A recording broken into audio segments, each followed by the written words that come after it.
Hello, I'm Carla Adams. I'll be reading from my book, Ancestral River, A Spiritual Journey for the Living and the Dead.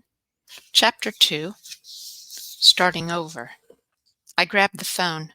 My older son lived halfway between our mothers. Are you still thinking of buying a rental property? We'll rent it. Okay, what kind of house do you want? The house doesn't matter, but we need half an acre with enough sunshine for a big garden. I called my younger son to tell him the news. He said, "If you need money, I'll send you enough to cover all your moving expenses." I hated being in debt, but it would take most of the money we had left to finish projects so our place could sell quickly. "We'll pay you back when it sells." A real estate agent listed our land and rented us another moving van. We stayed with my mother-in-law again until my son found a rental. My husband got a job transfer, and I was welcomed back to house cleaning and gardening jobs. Searching through self-help podcasts in every spare moment, I heard about balancing the masculine and feminine energies within me. Growing up, I'd reacted emotionally or did what I thought others expected of me. As a single mom for 16 years, I had tried to live more like the men I worked with, practical and focused, while the past few years I had just worked hard and avoided feelings. My life and emotions were seldom balanced. Our real estate agent called. "You have an offer. If it all goes as planned, you'll get your money in 6 weeks." My son called. "Hey, Mom, go online. Tell me what you think of this house." It was on a half-acre lot in a tiny town and had 3 bedrooms, 2 baths, and 2 garages. Perfect. One day I waited at the door for my husband to come home from work. "Did you know the universe is electric and that our thoughts and emotions flow in a donut shape, a torus, in light waves around our bodies? It's called a biofield and extends 5 or 6 feet away from our bodies. Emotions like fear and anger make the light particles get stuck within the light waves, and eventually the stuck energy causes negative thought patterns and physical illnesses." That makes sense. There's a type of sound therapy that uses tuning forks as biofeedback. The vibration of the sound waves intersects with the light waves. The mind feels where the flow is blocked and releases the stuck particles. It helps people feel better. I need this. I can heal myself and clear all the junk I pass down to my boys at the same time. I made a down payment to reserve my place in the tuning fork class. My son called. "You can move next week." The house had sheltered over a century of ancestors before us. It needed as much healing as I did. Antique furniture once used by my grandparents surrounded me again. I was home. Our real estate agent called. "Your buyer is in jail. The contract may fall through." I slammed the phone down and stomped out the door. Why can't life be easy? I can't afford the tuning fork class if the house doesn't sell. I can't handle losing another dream. Life hurts too much. But if I end it all, I'll never see my boys again. I have to stop the pain. When I entered the house an hour later, my husband said, "What do you think will happen with the property?" My voice was as void of feeling as my heart. "I don't care. I really don't care."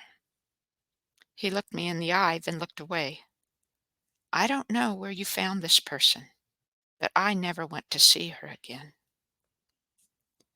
My eyes filled with tears. Our marriage has always been full of love and support. I want to keep it that way. The boys need my love too. A deep breath cleared my mind. Their love was worth the pain. 2 weeks later, the title company called.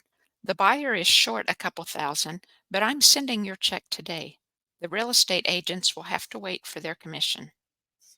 When the money arrived, I repaid my younger son for our moving expenses, ordered tuning forks, and scheduled the class.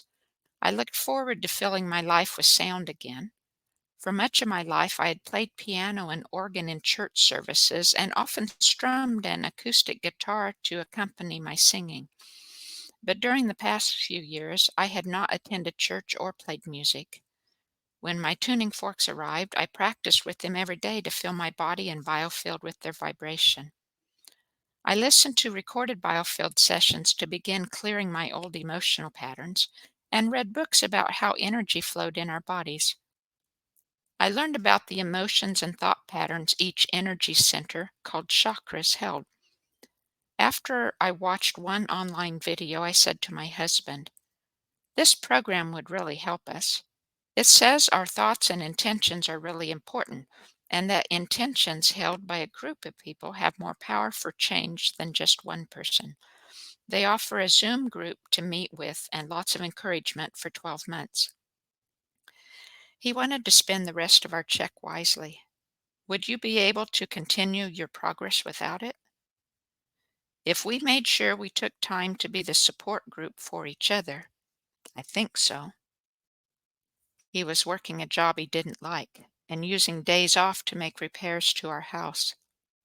"Join the class," he said. "I'll learn from it too." Every day I wrote down the blessings and miracles I received and recorded changes in my thoughts and behaviors. I listened to guided meditations and learned to connect with God in a deeper way than I had before. Through Zoom, I met with other women to share intentions, support, and love. In a few weeks, I traveled to the tuning fork class. During a practice session, a student's fork screeched at the edge of my biofield. An instructor looked toward the massage table where I was lying. "Do you know your birth story?" "My brother was colicky and only 7 months old when Mom became pregnant again. Mom told me she felt overwhelmed. She wanted more children, but not so soon. Class sent her love for an untimely pregnancy." A few inches later, the forks found more stuck energy. The instructor said, "Do you remember what happened when you were 7?" I spoke my first thought. I wanted to learn to light the fire in the wood stove, but I was afraid and kept dropping the matches.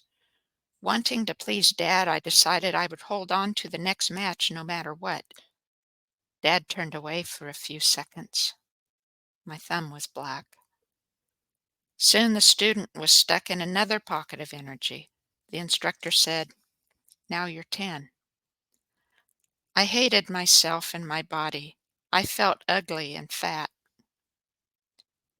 "And what was going on when you were 14?" "I had anorexia until I was 19. I had friends, but I felt that if they really knew me, they wouldn't like me. I wanted to feel like I really belonged. Starving and throwing up to lose weight became my focus. I didn't feel so out of control." "Now you're 25, she said.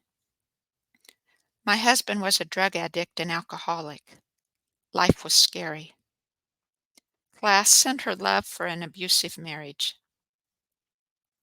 I felt the fear dissolve, but more energy was ready to clear. The instructor asked, 'Carla, what happened at 28?' He held a knife to my throat as I nursed my baby. 'And when you were 31?' "My second divorce. I felt I had ruined my life and the lives of my children." I knew what the last pocket was before she asked. My boys were having a rough time in junior high. I blamed myself. As the last pocket of my stuck energy cleared and the session ended, I felt as if a weight had been lifted from me. The instructor placed her hands on my ankles to support me. Just then a drum sounded from the next room. The instructor's eyes shined with intuition. The drumming was a sign from the universe. "Your pulse has the same beat as the drum, the beat of a victory march."